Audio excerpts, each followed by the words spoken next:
Hello and welcome to Enniskillen in Northern Ireland for a very special programme this Remembrance Sunday.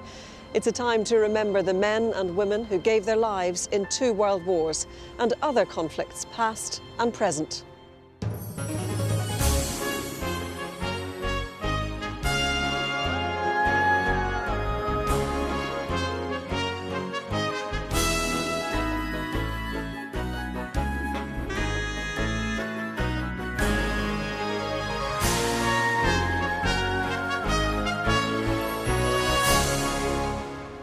Today, Songs of Praise has come to Enniskillen in Northern Ireland, 30 years after a bomb exploded during the town's Remembrance Day ceremony. We meet those whose Christian faith has brought hope amidst the tragedy. Sean Fletcher meets a woman who was finally able to give her brother a Christian burial more than 70 years after he was killed on a World War II battlefield.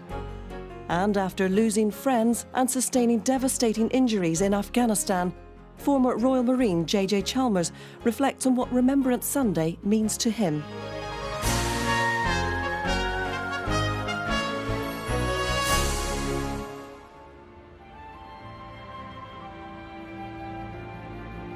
On this Remembrance Sunday, people across the UK will be gathering at war memorials like this one to remember those who lost their lives in 2 world wars. It was no different in November 1987 when people here in Enniskillen came to pay their respects. But shortly before 11 o'clock, a large IRA bomb exploded near the crowd of men, women and children. 11 people were killed on the day, and a further victim died later as a result of his injuries. But many believe the response of the local community helped to turn the tide in the peace process. Today, the people of Enniskillen and the surrounding area have gathered here at St Macartin's Cathedral to remember and to give thanks.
Father Brian Darcy was brought up in Enniskillen and went to school in the building where the bomb was left.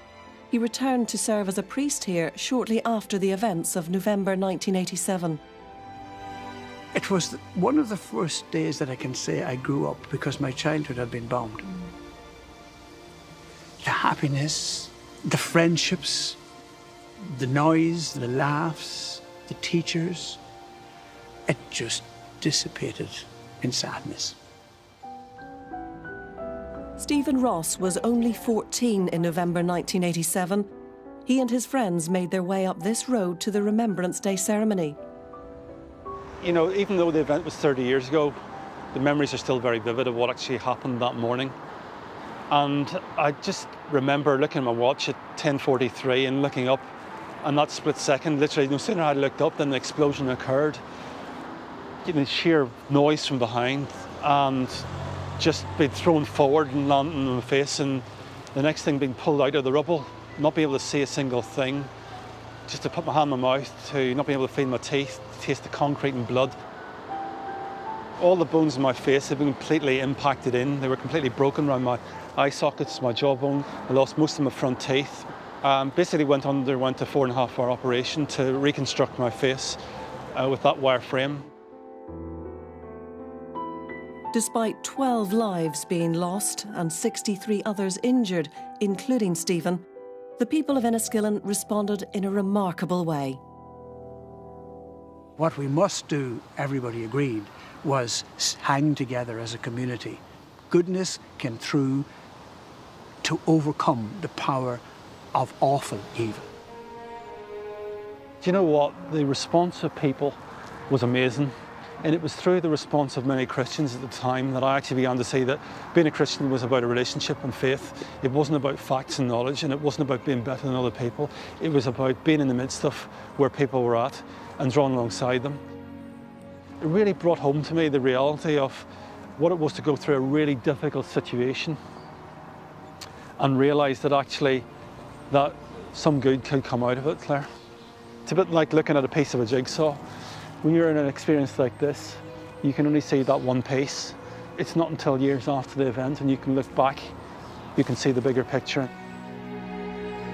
That's not to say that I don't get flashbacks of it. It's not to say that I still have to deal with stress or depression. I still have to deal with those things ongoing, Claire, but my Christian faith helps me to rise above those situations. And I live for a living Saviour who's gone through the same experiences that I have and has conquered those things, helps me as a Christian to overcome.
On that November morning in 1987, 20-year-old Mary Wilson went to the cenotaph in Enniskillen with her father, Gordon.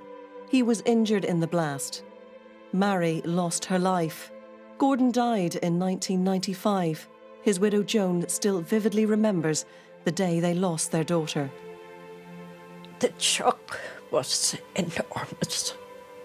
Gordon was sitting with his shoulder dislocated in great pain. It's my painful duty to go down and tell him that Mary had passed away. And on the way home from hospital, he said to all of us in the car, my son driving, my daughter beside me, let's try and be as dignified and as brave as we can in the coming days. The family's reaction would in fact have an impact around the world, thanks mainly to an interview Gordon gave less than 24 hours after the bomb. I bear no ill will to anybody, nor does my wife. It must be very difficult for you not to feel bitter towards those who were responsible for leaving that bomb. I prayed for them last night, sincerely. And I hope I get the grace to continue to do so. Father Brian knows the family well. He didn't come in to say, I immediately forgive people. He never did say that.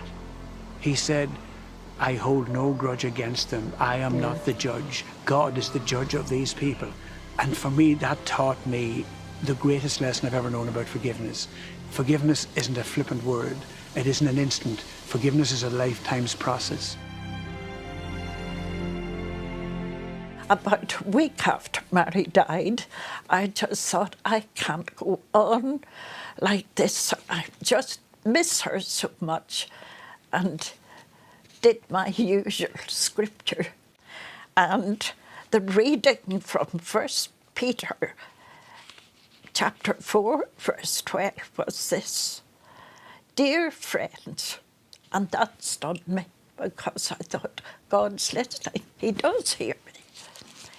Do not be surprised at the fiery trial you are suffering, as though something strange were happening to you.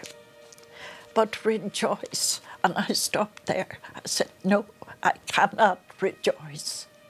How can I rejoice with this dear girl gone from us?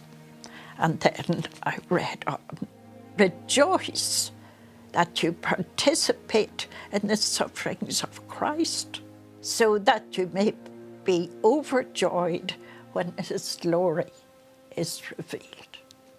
I knew then God cared for us. He knew what we were suffering, and that carried me along. It was a turning point. In time, the influence of Gordon Wilson and the influence of Enniskillen changed the whole picture in Northern Ireland. And it gave people like John Hume and John Major and Bertie Ahern and Bill Clinton and all the others who came in it. Gordon Wilson showed us how it was to be done, but what a price he and Joan paid for it. What a price. She was gripping my hand very tightly. I was bleeding from the forehead, knew I'd hurt myself. But I was assured that she was all right. She told me twice. She told me again, but she still was screaming in between times, and I couldn't understand why. On the one hand, she was telling me she was all right. On the other hand, she was screaming. When I asked her for the 4th or 5th time, she said, Daddy, I love you very much. Those were the last words she spoke. I should never forget them. I didn't know today would be our last, that I'd have to say goodbye to you so fast. I'm so numb, I can't feel anymore. Praying you would just walk back through that door and tell me that I was only dreaming. You're not really gone as long as be another angel around the throne tonight. Your love lives on inside of me, and I will hold on tight. It's not my place to question, only God knows why. I'm just jealous of the angels around the throne tonight. God must need another angel around the throne tonight. Your love lives on inside of me, and I will hold on tight. It's not my place to question, only God knows why. I'm just jealous of the angels around the throne tonight, singing hallelujah,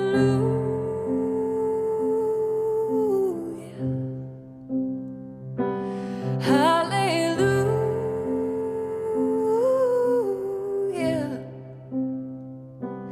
hallelujah.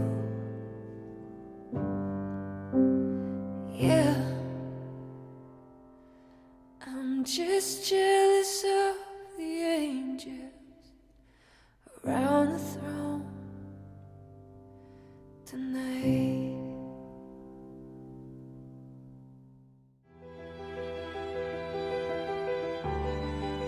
Today is also when we remember the huge loss of life in 2 world wars. The pain for some bereaved families was made worse because the bodies of their loved ones were not found. Sean Fletcher has been finding out more.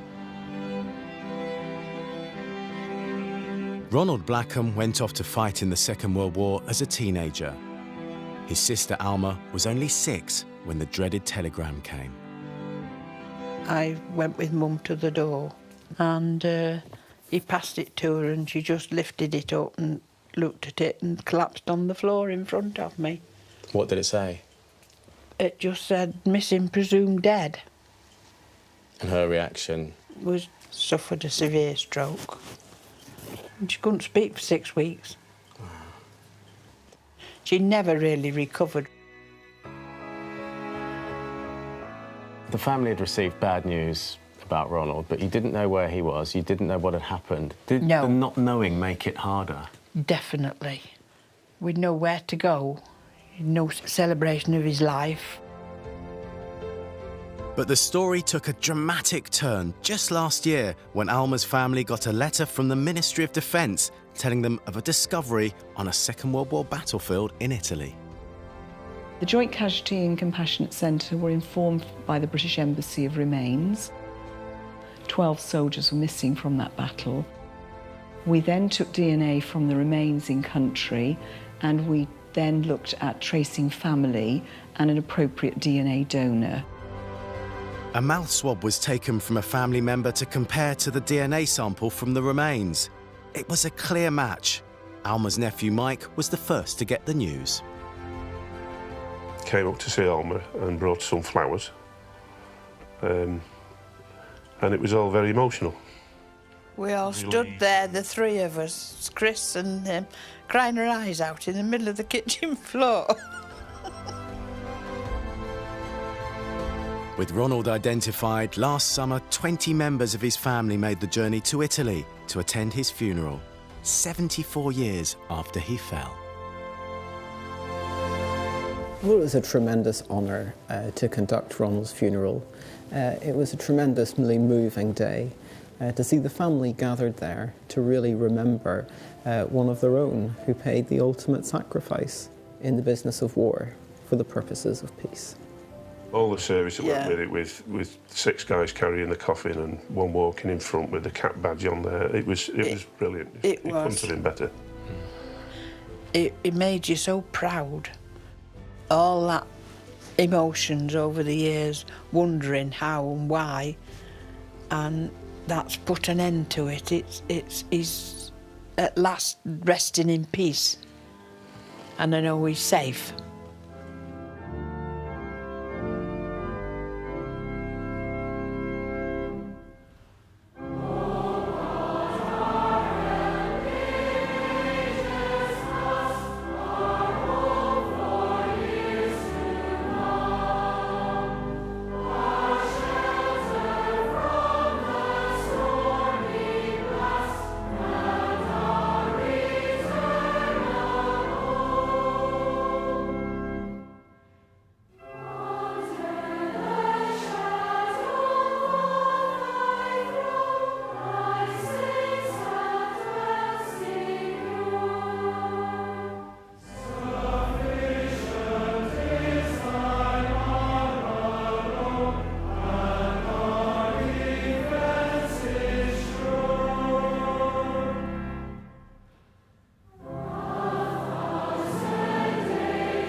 John James Chalmers served in Helmand as a Royal Marine in 42 Commando, but in May 2011 he sustained devastating injuries in a bomb blast. But he didn't let it hold him back. Going on to represent his country, he won 4 medals, including gold, at the Invictus Games. Sean went to meet him in Edinburgh. This is my dad's church when I was a kid. In fact, you know, I was kind of not literally born here, but, you know, I was born into the manse here, first kid ever. The pulpit here, that was a rocket ship when I was a kid. And, you know, because my old man was a minister, I was like, you know, this is the funny thing, this was his office as far as I was concerned. In 2011, your life was changed, turned completely upside down in Afghanistan. Can you talk to us a bit about that day? We had to go out and patrol every single day, meet the locals and try and deliver them, you know, a better quality of life, basically. And on one particular day, we were tasked with going into a bomb-making factory to, you know, try and shut that operation down effectively. Getting those things off the street was, you know, I have immense pride that we were trying to do that. Anyway, we were in this compound. I was talking to my friend, and then the next thing I know, I'm on my back in more pain than I've ever experienced in my life. JJ's patrol had inadvertently triggered an improvised explosive device. The biggest part of my injuries was to my arms. You know, they were pretty well torn off on that day. On top of that, my face was crushed and reconstructed. My legs were full of holes and full of infection. That was the sort of thing that might have most killed me in the early stages.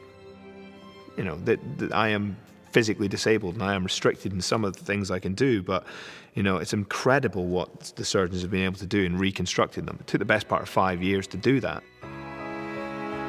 And so at the point when I kind of wake up and think about it a few days later, I remember thinking, wait a minute, there were other people hurt in that incident. Where are they? And at that point, that's when I'm told that 2 of my friends and our Afghan interpreter had been killed in the blast. JJ's friends who were killed that day were Lieutenant Oliver Augustin and Marine Samuel Alexander. To protect his surviving family, we cannot identify their Afghan interpreter. If this blast was, you know, horrific enough that it's taken 3 people's lives, if there was ever a reason to keep going, this is it. Every day, a stack of cards would arrive, and they were from church communities mainly, and they were just saying, listen, we're here and we're rooting for you. We've heard what's happened and we're praying for you. And so for me, that was this moment of, you're not on your own, and here's somebody else who's taking time and effort out of their life to wish you better.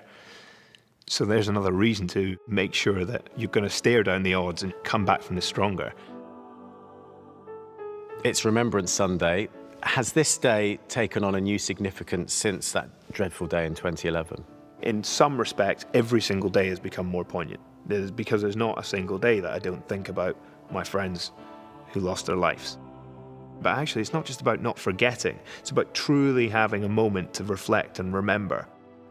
But for me, you know, all of a sudden it becomes far more personal. Because when I look at a memorial and you read the names, there is no denying that that is entirely changed when all of a sudden it's happened to somebody you know.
And there's more thoughts on those lost over the generations in this poem for remembrance by Christian poet Di Woolridge.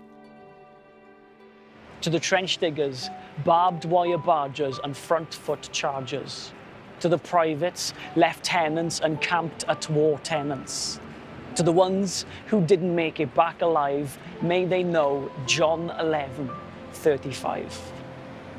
To those who know loss of their soulmate, to the ones who not yet know their fate, to the thinkers, feelers and mind blockers, to the bedridden and rage-driven, to the unforgiving and unforgiven, to those whose joy was long left behind, may they know John 11:35. To those who fight for what is right, to those who long to reunite, to those who know their time is close, to those who know that pain the most, to those who feel there's nothing left, to those fighting till their final breath, to the cancer bearers and the cancer carers, to the last post players and the hopeless full swayers, to the light searchers, may they find at the end of the tunnel is John 11:35. To those who breathe with lung-filled pain, or wonder why the world is still the same, to those who have given up on faith, to the ones who feel that nowhere's safe, to the ones who see through a suffering mist, to the ones that doubt that God exists, to the screamers, tearers and silent speakers, to the guilt-built and shame-keepers, may they know that He weeps with us. To those who replay trauma in their mind, may they know John 11:35. May we all know John 11:35.